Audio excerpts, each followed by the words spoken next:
There are 4 exercises that may be done at home to help you regain leg strength after the age of 50. Have you observed that your thighs are getting smaller? Is the pain in your knees more severe than it should be? Is your equilibrium faltering in circumstances that were once straightforward?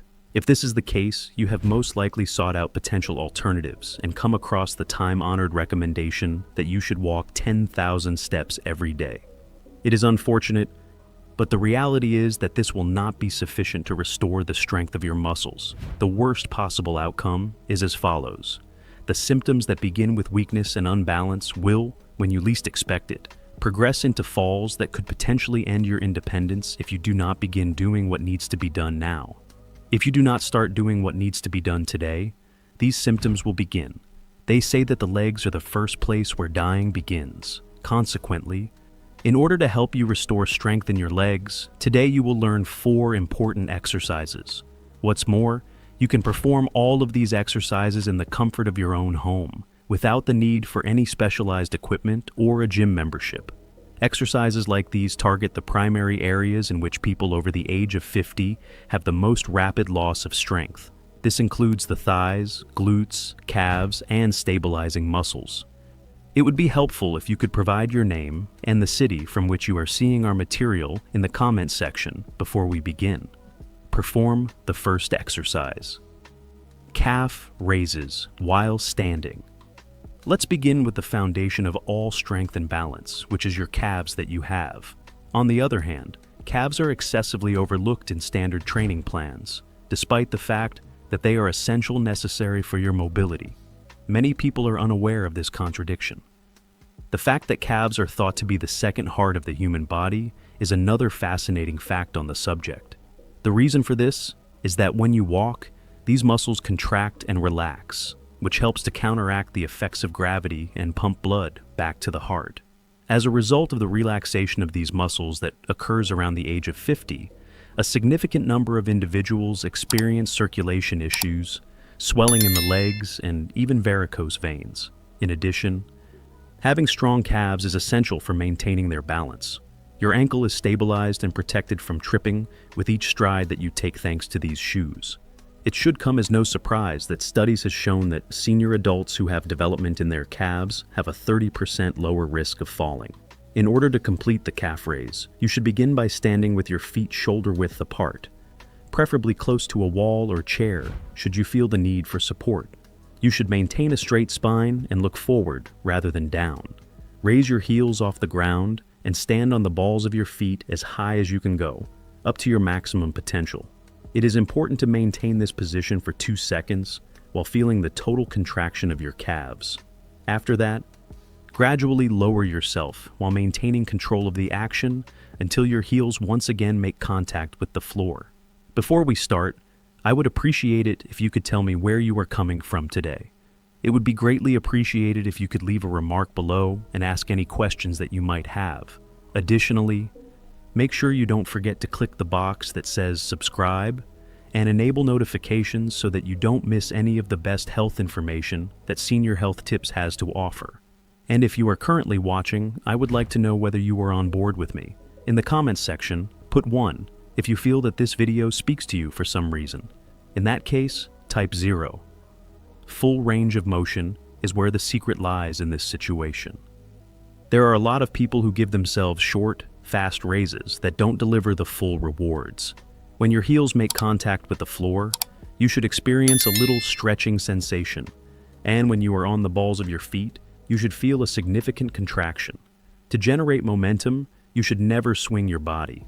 Your calf muscles should be the only ones responsible for the movement. At no point during the execution should you bend your knees, as this will cause the work to be transferred to other areas of your leg. One of the most common errors that I catch a lot of people doing is that they do not respect the whole range of motion. You will not be able to get the benefits of stretching the muscle fibers, which is essential for gaining strength, if you do not totally lower yourself till your heel strikes the floor. To begin, beginners over the age of 50 should begin with 2 sets of 10 repetitions, with a rest period of 60 seconds in between each set. Increase the number of repetitions to 3 sets of 15 more as you feel stronger. If you want to take the exercise to the next level after a few weeks, try performing it on just one leg at a time. making sure to always perform it with assistance for your safety. Exercise 2. Despite the fact that the regular squat is a fantastic exercise, the Bulgarian split squat is ideal for our particular objective because it possesses several advantages that make it far more effective. The primary distinction is that it trains each leg independently, which is essential because as we get older, we have a tendency to create muscular imbalances, with one leg being stronger than the other. As a result of the Bulgarian split squat, both legs are provided with the necessary amount of stimulation. This exercise has a number of amazing benefits, one of which is that it works the stabilizing muscles of the hip and knee simultaneously, which not only improves strength, but also improves coordination and balance. It has been demonstrated through research that those who consistently engage in the Bulgarian split squat experience 40% reduced knee pain when climbing stairs. Furthermore, this exercise is quite effective at activating the gluteus medius, which is a muscle that is frequently inactive in persons over the age of 50, but is necessary for maintaining lateral stability while walking. Due to the weakness of this muscle, the likelihood of sustaining injuries to the hip and knee increases. To begin, position yourself so that you are standing approximately one step in front of a bench, sofa, or chair that is supportive. Ensure that your front foot remains firmly planted on the ground as you position the top of your rear foot on the support of your choice. Continue to maintain a straight back and a constricted abdominal region. The next step is to bend your front knee and bring your body closer to the ground, as if you were performing a squat on two legs. As far as you are able to go without experiencing any discomfort, lower yourself till your front thigh is parallel to the floor. In order to return to the beginning position, you will need to push via the heel of your front leg. The most important thing to remember in this situation is to keep your front knee in line with your foot and to avoid allowing it to fall inward. The ball of your foot should not be the focus of your weight. Rather, it should be centered on the heel of your front leg. It is the most common mistake to allow your front knee to extend beyond the line of your toes, which causes the joint to be subjected to pressure that is not essential. There is also a common misunderstanding that involves leaning the trunk forward too far, which causes the lower back to become overloaded. At all times, maintain an upright posture as if you were pleased to display your chest. Another common error that individuals make is that they just complete a half squat, which is not a sufficient amount of lowering. Do not place all of your body weight on your back leg. This is yet another essential point to keep in mind. The sole purpose of the back foot is to act as a point of equilibrium. It is not the primary support basis. In the beginning, you should perform 2 sets of 8 repetitions for each leg, switching between the 2 sets. Between each set, take a 90-second break. Gradually raise the number of repetitions to 3 sets of 12 as your strength and self-assurance improve. After a few weeks, if you feel that it is too easy, you can add weight by holding little water bottles or packages of rice. This will help you feel more challenged. If you wake up the next day and notice that your thighs and glutes are experiencing some little muscle fatigue, you should not be frightened. Experiencing pain in the joints is the only warning symptom. Be sure to subscribe to the channel before we proceed with the rest of the conversation. Having consistent access to knowledge that is accurate and founded on scientific research is what will assist you in making progress with regard to your long-term health in the realm of strength training. 3. Perform the exercise. Isometric glute bridge. We have now arrived at an exercise that appears to be straightforward, but is actually quite effective in regaining strength in the glutes and the lower back region. Isometric glute bridge exercises are essential after the age of 50 because they target the posterior core of the body, which includes the muscles that are responsible for maintaining our erect and stable posture. Although the majority of people are unaware of this fact, the glutes are the largest muscles in the human body. Unfortunately, they are also the muscles that become the most weak as a result of the sedentary lifestyle that is frequently associated with aging. When you have weak glutes, your pelvis will tilt forward, which will cause a significant amount of strain to be exerted in the lumbar region. It should not come as a surprise that 80% of persons who suffer from persistent lower back pain also have weaker glutes. There is yet another significant advantage to this activity. Because it strengthens the muscles that support your spine, it significantly lowers the likelihood that you will suffer from a disc herniation or any other type of back injury. It has been found that men over the age of 50 who have powerful glutes have better prostate health. This is because strong glutes promote blood circulation in the region. As an additional benefit, the isometric bridge exercises the hamstrings, the back of the thighs, and other muscles that are necessary for walking for longer distances and ascending stairs without experiencing knee pain. Lie on your back on a mat or other comfortable surface, with your knees bent and your feet flat on the floor, hip-width apart. This will ensure that you perform the exercise correctly. You should have your arms extended at your sides with your palms facing down. Make sure that your glutes are contracted firmly and that your hips are raised off the ground. This will help you create a straight line from your shoulders to your knees. You should focus your strength on your glutes rather than your back in order to achieve the desired results. It is recommended that you attempt pressing your heels into the floor in order to properly stimulate your glutes. Hold this elevated position for 20 seconds while maintaining a normal breathing pattern. Then, gradually decrease while maintaining control of the movement. The deliberate contraction of the glutes throughout the workout is the most important factor in achieving the best possible outcomes. Just for a moment, picture yourself holding a coin between your glutes. An optimal level of contraction would be this one. Incorrectly arching the lower back to an extreme degree, which results in a curve that puts pressure on the vertebrae, is the most prevalent misconception. At the point when you are lifted, your spine should be in a straight line with your hips. An additional common misunderstanding is that the hips are not raised sufficiently, and that the individual remains in a position that is intermediate and does not fully exercise the glutes. Additionally, a lot of people sit with their feet either too far away from or too near to their bodies. Your knees should be at a right angle of 90 degrees when you are in the optimal position, which is when your hip is lifted. The effectiveness of the exercise is diminished if the knees are either too closed or too open. Allowing the knees to fall outward or inward is a mistake that is not only subtle, but also significant. Throughout the entirety of the activity, make sure that they are pointed forward and parallel to each other. To begin, maintain the position for 15 seconds, then take a 30-second break and repeat the process 5 times. When your endurance improves, you should raise the length of the contraction to 30 seconds while maintaining the same rest period for 8 repetitions. It is recommended that you try the unilateral version after a few weeks for an added challenge. One leg should be extended while the other leg is kept bent. This will allow you to maintain your lifted hip with just one leg. For the purpose of redressing imbalances between the sides of the body, this is a great method. Additionally, it is important to remember that your breathing should be consistent and under control, and there should be no strain in your shoulders or neck. This workout trains the entire body in a way that perfectly mimics the movements that farmers do when carrying heavy buckets across the field. It is called the farmer's walk, and it was inspired by the movements that farmers make as they are walking across the field. In order to improve the neurological link between the muscles and the brain, this workout trains the body in an asymmetrical manner, so producing a regulated imbalance that drives your brain to undergo adaptation. It is essential to re-establish this connection in order to regain the motor coordination that naturally declines with age.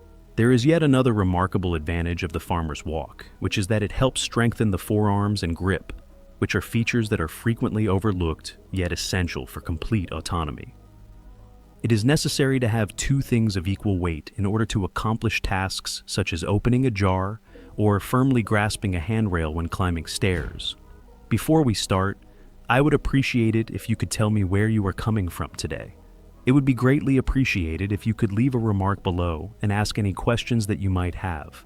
Additionally, make sure you don't forget to click the box that says subscribe and enable notifications so that you don't miss any of the best health information that Senior Health Tips has to offer. And if you are currently watching, I would like to know whether you are on board with me. In the comments section, put 1 if you feel that this video speaks to you for some reason. In that case, type 0. Water bottles, sacks of rice, or even shopping bags are all examples of these types of items. By maintaining your arms at your sides and holding one weight in each hand, you can maintain your balance. First, begin walking normally in a straight line while maintaining an upright stance and a modest contraction of the abdominal muscles. Proceed approximately 20 steps forward, make a cautious turn, and then come back to the starting location. In order to do this, you must maintain a level shoulder position and fight against the natural urge to tilt to the sides. When you are walking, make sure to keep a controlled rhythm by taking steps that are strong and intentional. Instead of looking down, you should look forward, as if you were trying to keep a book balanced on your head. One of the most typical errors that people make is selecting weights that are excessively heavy to begin with, which can lead to posture impairments. Begin with something that is less heavy. The practice of shrugging your shoulders toward your ears, which results in unneeded stress in the neck, is another common misunderstanding. In addition, a lot of people make the error of compensating for the weight by bending their trunk to the sides with each step. Your objective should be to maintain the trunk in a posture that is exactly upright, as if it were being dragged upward by an invisible thread at the very top of your head. The act of holding your breath while performing the exercise is yet another minor inaccuracy. While you are walking, make sure that your breathing is fluid and regular. Inhale through your nose and exhale through your mouth. Begin by performing 3 sets of walks consisting of 20 steps forward and 20 steps back, with a 6-second break in between each set. In order to gradually raise the weight that you are carrying, you should gradually increase the distance that you are walking to 30 steps in each direction as your strength and stability develop. You will know that you are doing it correctly when you are able to walk with an upright posture, and there is no substantial side-to-side oscillation when you are walking. Although you should feel a minor stiffness in your forearms, this should not be the limiting factor in the exercise that you are performing. Bonus exercise: wall squat. As a bonus, I'll introduce the wall squat, which is an excellent exercise to perform on days when your joints are more sensitive, or when you are just starting out on your quest to become more strong. The wall squat is particularly beneficial because it nearly completely eliminates contact on the joints, while at the same time giving a tremendous stimulus for the muscles of the thighs and the glutes. It is possible that this is the most secure form of exercise to begin strengthening for individuals who have a history of knee problems. In addition to strengthening the legs, the wall squat is a fantastic exercise for building muscular endurance, which is a component of physical fitness that experience a significant decline after the age of 50. Individuals who possess a high level of muscular endurance are able to ascend multiple flights of stairs or walk for extended periods of time without experiencing undue weariness. To begin, arrange yourself so that your back is against a smooth wall and your feet are shoulder width apart. After that, place yourself around 12 inches in front of the wall. As you slowly descend, bend your knees until your thighs are parallel to the floor. This should make you feel as though you are sitting in an imaginary chair. Maintain a position in which your knees are in line with your ankles, and do not allow them to protrude beyond the line of your toes. In order to improve your balance, you can either keep your arms relaxed at your sides or extend them in front of you. Initially, you should hold this position for 30 seconds while maintaining a normal breathing pattern and keeping your abdominal muscles slightly tensed. Following that, return to the beginning posture by sliding up along the wall while applying pressure via your heels. Leaving the hip higher than the knees is the most common mistake, and it dramatically limits the benefits of the exercise. During the final posture, your thighs should be positioned so that they form a 90-degree angle with your trunk. When you balance your body weight on the balls of your feet rather than your heels, you are making another common mistake. Additionally, a lot of people have an abnormally arched lower back, which actually moves it away from the wall. Maintain touch with the wall for the entire exercise, including the lumbar region, and keep your complete spine in contact with it. If this is challenging for you, it is possible that you are going beyond the level of flexibility you now possess. It is usual to breathe. You shouldn't make the mistake of holding your breath simply because you are in a position of authority. To begin, hold the position for 20 to 30 seconds, then take a break for 90 seconds, and this process should be repeated 3 times. As your endurance starts to develop, progressively increase the intensity until you are able to keep it up for 60 seconds. By the time you feel a controlled burning sensation in the front of your thighs, rather than in your knees, you will know that you are performing the exercise correctly. Now, in addition to these core exercises, I would like to reveal to you a secret that will increase your results even further: the creatine. There is a widespread misconception that supplements such as creatine are only appropriate for younger bodybuilders. However, scientific evidence demonstrates that this is not the case. Creatine is a naturally occurring substance that is produced by your body, primarily in the liver. It is stored in the muscles so that it can be used as a source of energy when engaging in strenuous activity. After the age of 50, our natural production of creatine and our capacity to retain it in our muscles both begin to diminish significantly on their own. All of these factors contribute to the gradual decline in strength and muscle mass that comes with advancing age. As opposed to what most people believe, creatine does not cause renal problems in persons who are otherwise healthy.